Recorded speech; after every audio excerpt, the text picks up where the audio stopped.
Ibu semuanya, Assalamualaikum warahmatullahi wabarakatuh. Ya, terhormat Pak Joko selaku Ketua GP Kabupaten Tuban, Bu Wiwi selaku Ketua Gugus 2 GP Bahasa Inggris, dan teman-teman Bapak Ibu semuanya, guru Bahasa Inggris Gugus 2 Kabupaten Tuban. Terima kasih. Saya sampaikan terima kasih kepada panjenengan semuanya yang sudah bersedia hadir memenuhi undangan dari Mbak Wiwi ketika saya menyampaikan bahwa Mbak Wiwi, bagaimana jika saya share materi dari guru penggerak di Gugus 2. Sebenarnya saya juga bisa share di sekolah saya Bapak Ibu, karena ini juga diagendakan share di SMP Negeri 4 Tuban, khususnya guru-guru kelas 7, karena materi ini memang penting untuk khususnya guru-guru kelas 7 karena berkenaan dengan hal-hal yang akan dilakukan di kurikulum Merdeka. Saya berharap nanti apa-apa yang saya dapatkan, meskipun sedikit yang saya dapatkan, sedikit pula yang saya share kepada panjenengan semuanya, nantinya bisa bermanfaat buat panjenengan semuanya. Nah, hari ini saya akan share sedikit ilmu tentang budaya positif Bapak Ibu, yang sebenarnya budaya positif itu saya yakin sudah dilakukan di semua sekolah. Saya yakin sudah. Cuma nanti bagaimana strategi-strateginya kita sebagai guru dan juga sekolah dalam menghadapi budaya positif di sekolah kita masing-masing. Nanti mungkin kita akan belajar hal baru dari materi-materi guru penggerak ini. Bapak Ibu tentu pasti punya ini ya, pasti punya mindset masing-masing tentang budaya positif. Kalau boleh saya tahu mindset jenengan tentang budaya positif di sekolah itu apa? Mungkin Mbak Siti Suleka, kalau di sekolah panjenengan budaya positif yang sudah dilakukan apa saja, Mbak? Budaya untuk menumbuhkan karakter. Betul, menumbuhkan karakter. Pembiasaan Pak dengan sholat duha. Terus nanti pada siang tadi ada jamaah untuk sholat duha berjamaah. Digilir atau keseluruhan siswa datang ke musola dengan kesadaran? Keseluruhan siswa. Ya, keseluruhan. Oke. Jika di kelas 7, 8, 9. Ada kontrolnya ya Mbak ya? Ada. Ya. Kalau pagi karena memang semuanya kelas 7, 8, 9 sehingga monitor. Oke. Nanti di depannya itu masih ada di depan musola. Sampai di depan musola, karena di dalam musola tidak cukup. Baik. Karena dari semua level itu. Baik. Itu salah satu budaya positif yang dilakukan di sekolah secara umum gitu Mbak, untuk semua siswa ya. Bapak Ibu, kalau boleh saya tanya lagi, kalau budaya positif yang dilakukan di kelas sebagai guru apa? Ada yang ingin menyampaikan apa yang sudah dilakukan di kelasnya? Mungkin Mbak Wiwi, di kelas budaya positif yang sudah dilakukan apa Mbak Wiwi? Budaya positif setiap jam pelajaran pertama 10 menit adalah membaca surat pendek. Oke, membaca surat pendek. Membaca surat pendek. Sebelum masuk kelas, anak-anak membersihkan ruang. Membersihkan ruang. Halaman. Ya. Setelah di akhir pembelajaran juga membersihkan. Baik. Setelah istirahat pertama mau masuk 3 menit, guru mengecek kebersihan juga. Oke. Karena kita sekolah dia. Apakah itu sudah ada kesepakatan bahwa semua guru melakukan itu? Iya, sudah. Itu Atau kebijakan. ya, inisiatif gurunya masing-masing? Kebijakan kita untuk semua biar Semua. Artinya sudah ada penyamaan, semua guru melakukan itu gitu ya Mbak ya. Baik. Kita sudah punya gambaran budaya positif di sekolah, bagaimana budaya positif di kelas, bagaimana Bapak Ibu ya. Kita lihat bagaimana selanjutnya.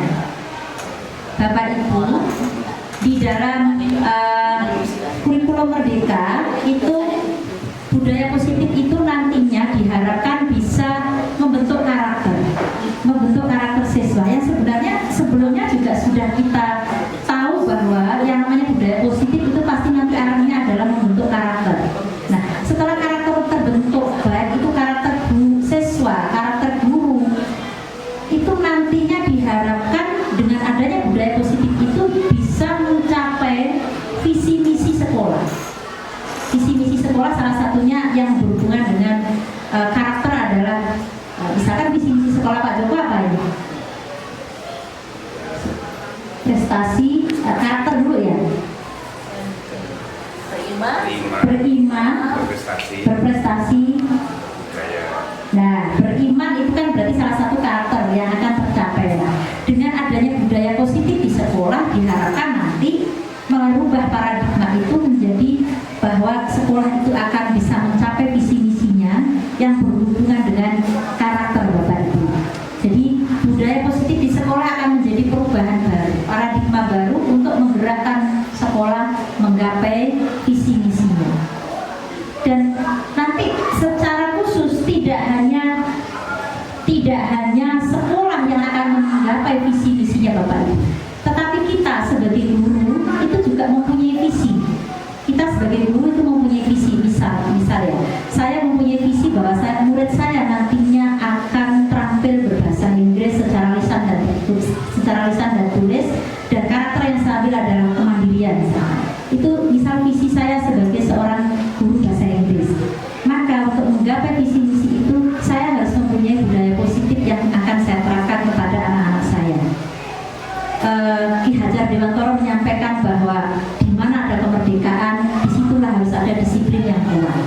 Nah, disiplin yang kuat itu merupakan bagian dari budaya positif.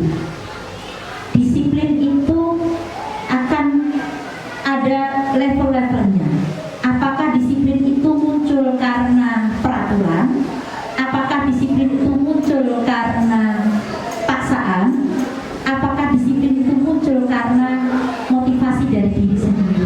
Nah, itu nanti yang akan kita bicarakan Bapak Ibu tentang disiplin. Jadi untuk menciptakan murid yang merdeka, syarat utamanya harus ada disiplin yang kuat, yang merupakan motivasi internal. Disiplin itu bagian dari budaya positif yang akan kita terapkan pada anak-anak kita dan bahkan pada diri kita sendiri. Nah, di situ disiplin itu akan membentuk kontrol diri Bapak Ibu. Nanti akan saya sampaikan kontrol diri itu ada apa saja, sehingga nanti kita bisa memilih kontrol diri yang mana yang sesuai dengan kita. Dan materi ini sebenarnya tidak hanya cocok untuk guru BK atau kesiswaan yang kita bicarakan kemarin Pak Joko, atau kesiswaan, tetapi juga cocok untuk wali kelas dan kita sebagai guru. Karena tidak bisa kita hindari, setiap hari kita akan menghadapi banyak masalah dengan pembelajaran kita dan dengan murid-murid kita.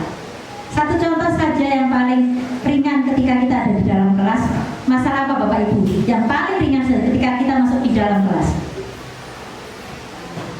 Murid kita ngelentrok ketika kita ngajar.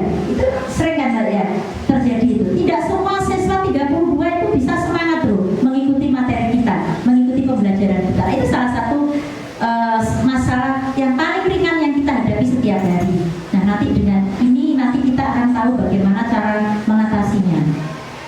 Nah, ini Bapak Ibu tentang kontrol diri, tentang bagaimana kita mengontrol kedisiplinan siswa kita.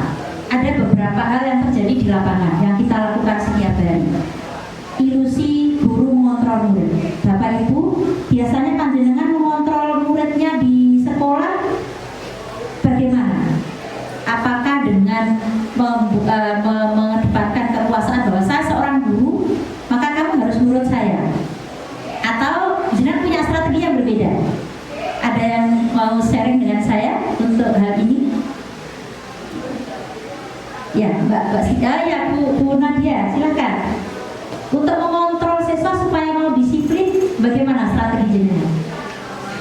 Dari awal kelas, sebelum kita memulai pembelajaran, sebelum kita mulai dengan kelas, pokoknya awal pertemuan pertama kita masuk itu sudah menerapkan yang namanya kesepakatan. Oke, kesepakatan, kontrak belajar. Ya, jadi ada kontrak belajar. Kalau misalnya saya menawarkan ke siswa, nanti kalau misalnya nih kalian tidak mengerjakan PR, mau dibentuk untuk punishment-nya atau konsekuensinya seperti apa. Oke. Saya kembalikan ke siswanya. Iya. Agar mereka juga merasa bertanggung jawab. Oh ya, saya meminta. Kalau misalnya saya tidak piket kelas, ini juga untuk wali kelas gitu ya. Kalau tidak piket kelas, apa tanggung jawab saya? Terserah kalian. Apa mau konsekuensinya seperti apa? Oke. Mereka sepakat. Oke. Itu Cara panjenengan mengontrol siswa. Ya. Baik. Saya juga selalu melakukan apa yang jenengan lakukan ketika saya di awal pembelajaran. Jadi membuat kontrak belajar. Namun nanti kita akan belajar hal yang berbeda dari apa yang sudah kita lakukan. Ternyata ada hal yang lebih bagus lagi strateginya daripada dengan yang kita sudah lakukan itu. Baik Bapak Ibu.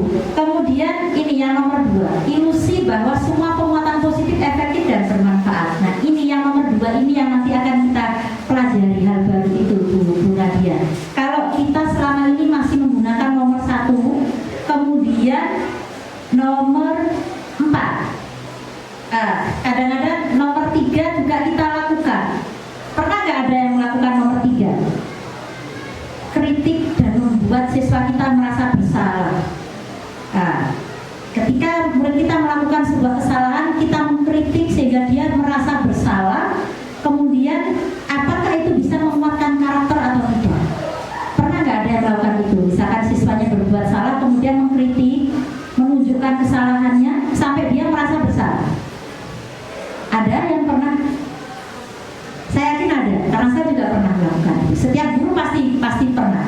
Kamu itu kok sering nggak kerjakan PR, harusnya kan siswa itu begini sehingga dia merasa bersalah misalkan.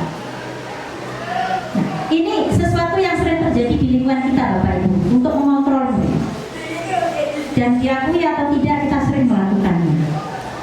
Termasuk kita menempatkan diri kita sebagai orang dewasa. Kemudian kita memilih hak untuk memaksakan kehendak kita karena kita orang dewasa. Saya kan guru, saya orang dewasa. Saya berhak untuk memaksakan sebuah hal positif kepada siswa saya. Nah, itu juga sering kita lakukan tanpa kita sadari. Termasuk saya sendiri selama ini. Nah, ini hal-hal yang sering terjadi di lingkungan kita Bapak Ibu. Kemudian, yang kita ketahui selama ini disiplin itu seperti apa? Disiplin itu seperti apa? Apakah tata tertib? Apakah keteraturan? Apakah kepatuhan? Apakah hukuman? Ataukah sesuatu yang dilakukan seseorang pada orang lain karena kepatuhan? Menurut jenengan disiplin itu seperti apa? Ya, Mbak. Merupakan disiplin itu merupakan satuan dari ketertiban dalam ketaatan dalam melakukan tertib, Iya. keteraturan dalam melakukan sesuatu yang positif, Iya. dan kepatuhan. Jadi itu merupakan Satu kesatuan. kesatuan. Oke. Itu yang sehingga itu diharapkan untuk tumbuh di anak-anak. Iya. Gitu. Iya. Dia akan teratur. Iya. Ada pendapat lain tentang disiplin? Kalau sih mungkin selama ini mindset jenengan tentang disiplin di sekolah untuk anak-anak dan guru bagaimana, Mbak? Benarkah itu? Apakah disiplin itu harus taat tata tertib, keteraturan, kepatuhan, kemudian harus menganggap orang lain itu harus patuh begitu dan memberi hukuman gitu? Kalau menurut saya, disiplin itu memang merupakan kesatuan dari mematuhi tata tertib, ya. Tanggung jawab juga ada di situ, patuh jelas.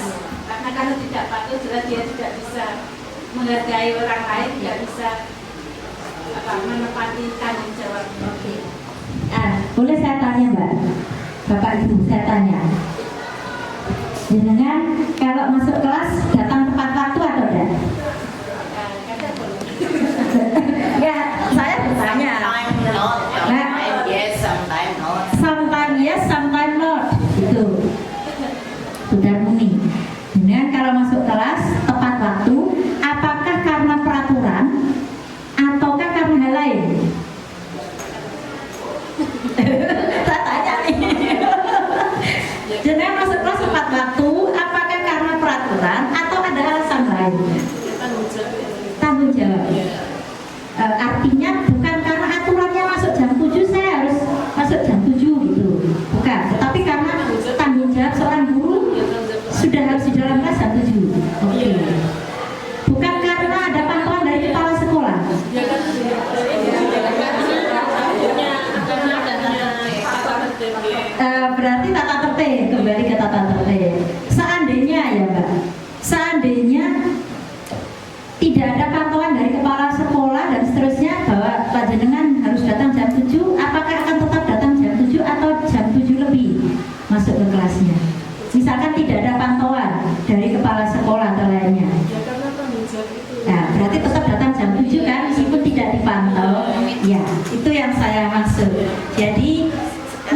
motivasi kita melakukan disiplin itu ada beberapa macam.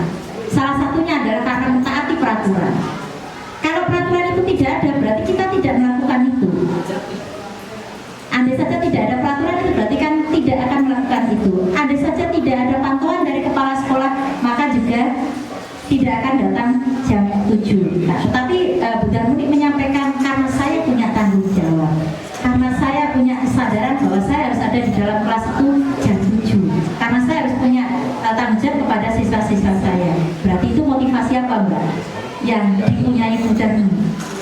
Komitmen diri. Nah, motivasi dari dalam diri itu yang saya maksud, Mbak. Itu yang diinginkan. Yang diinginkan pemerintah itu untuk motivasi disiplin kita dan anak-anak kita, bukan karena aturan, tetapi karena self disiplin. Karena disiplin itu dari diri kita sendiri motivasinya, motivasi intrinsik. Jadi misal saya jam 7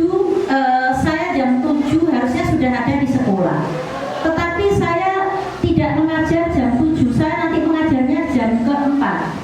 Apakah saya akan datang jam 7 atau saya akan datang jam ke-4 gitu. Nah, itu kalau saya motivasi self disiplin, maka saya akan sesuai dengan keinginan saya dari diri kita sendiri bahwa saya akan datang jam 7.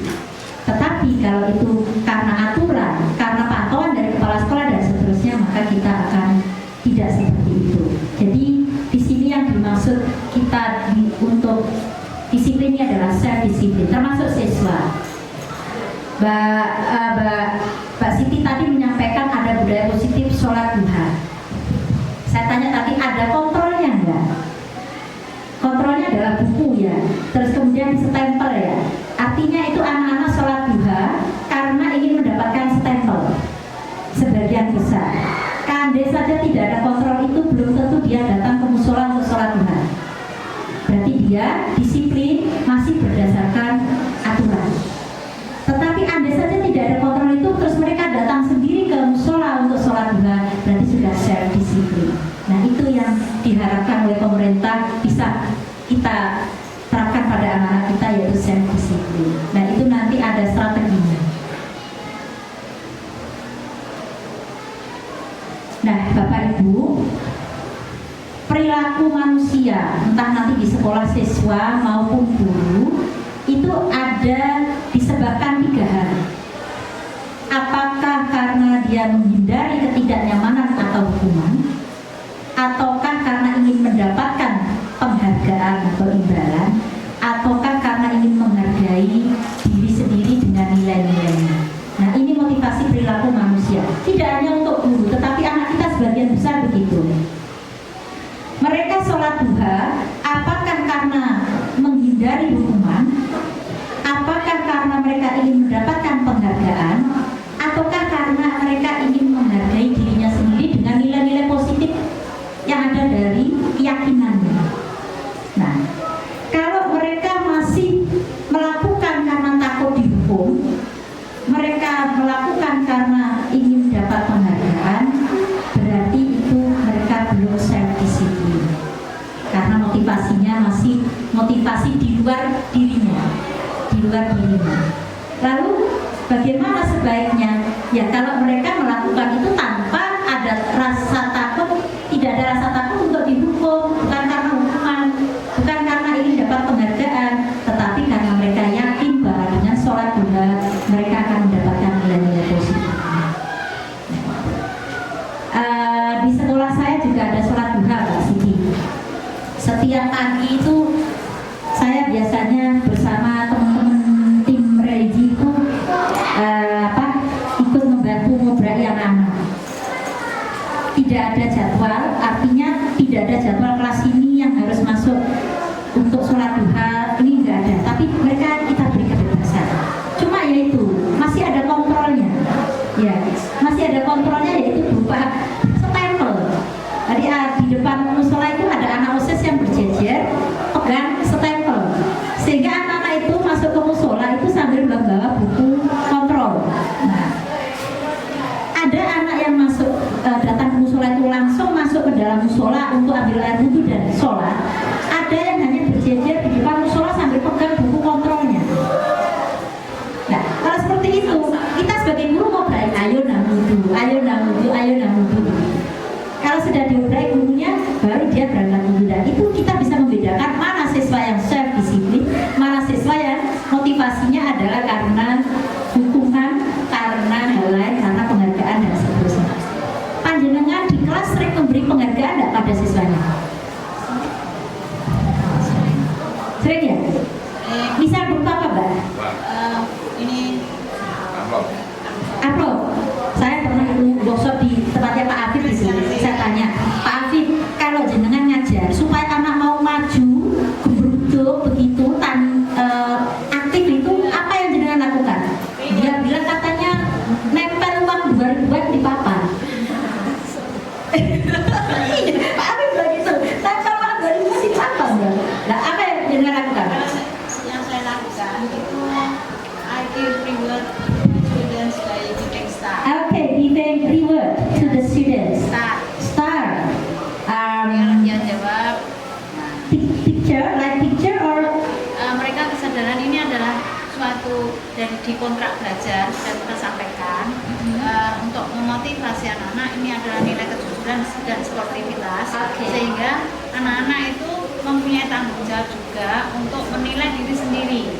Sehingga mereka mempunyai buku yang setiap pada waktu pembelajaran itu mendapat dia merespon dan menjawab atau apapun, kita memberikan reward. Jadi one star for your brave atau apa gitu. follow up star-nya apa, Mbak? Follow up star-nya apa? Dia akan mencatat di buku rewardnya tadi, terus nanti kita akan misalnya setelah ulangan atau di akhir bulan itu kita cek, dan itu dia akan menulis tanggal dari aktivitasnya apa. Dan itu Efektif ya. efektif sekali, sehingga pada waktu pembelajaran bahasa Inggris misalnya dia tidak kurang sehat gitu, dia memaksakan diri kadang itu untuk masuk karena Ingin dapat reward itu. ya. Oke. Jadi ada motivasi diri, sudah saya tanamkan pada mereka bahwa itu adalah sportivitas kalian, nilai kejujuran. Tentunya untuk leading itu kita sebagai guru ya bagaimana cara mereka mempercayai omongan kita. Sehingga saya tahu kamu jujur atau tidak, itu saya tahu karena prinsipnya dia di hatimu. Begitu. Ya. Jadi efektif sekali insya Allah. Baik, terima kasih, Mbak. Nanti masalah reward kita akan ada bicara khusus tentang reward di situ. Persepsi saya sebelumnya sama persis dengan jenengan. Ketika kita banyak memberikan reward pada siswa, maka akan hasilnya sangat efektif. Ternyata apa yang saya dapat dari guru penggerak ini adalah ada hal yang berbeda yang mesti kita juga membuka wawasan lagi tentang reward ini. Baik, Bapak Ibu, nah ini yang tadi yang reward berarti yang nomor 2 ya, Pak ya. Jadi motivasi seseorang melakukan sesuatu itu kalau yang seperti yang tadi berarti kan ada di nomor 2 untuk mendapatkan imbalan, penghargaan, reward dari gurunya, gitu salah satunya. Meskipun itu dengan kata-kata. Ya, good job, gitu misalkan ya. Itu dapatkan kata-kata yang baik dari gurumu, cari Betul. seperti itu. Sehingga karena yang dikatakan gurumu adalah doa, maka mereka akan melakukan kebaikan. Oke, ya. Karena sudah pukul begini Bapak Ibu, kita akan bisa saling sharing untuk mengetahui strategi kita masing-masing dalam menghadapi murid, termasuk yang dilakukan Mbak Siti Suleka. Kita menjadi referensi kita untuk apa yang harus kita lakukan di sekolah kita juga. Nah, yang nomor 3 ini, Mbak, menghargai diri sendiri dengan nilai-nilai yang mereka percaya. Dan ternyata pemerintah itu menginginkan yang nomor 3 ini. Motivasi perilaku manusia, guru maupun siswa, pemerintah itu menginginkan yang nomor 3. Bukan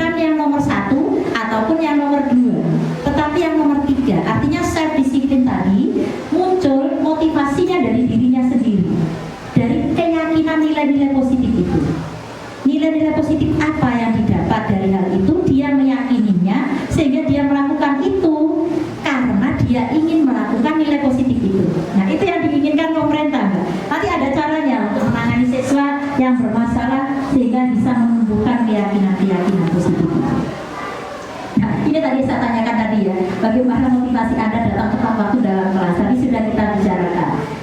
Oke, bila di sekolah Anda tidak ada peraturan mengharuskan guru datang tepat waktu dan tidak ada surat teguran guru yang datang terlambat dan tidak ada atasan yang memuji dengan, apakah Anda akan tetap datang tepat waktu untuk mengajar murid-murid Anda?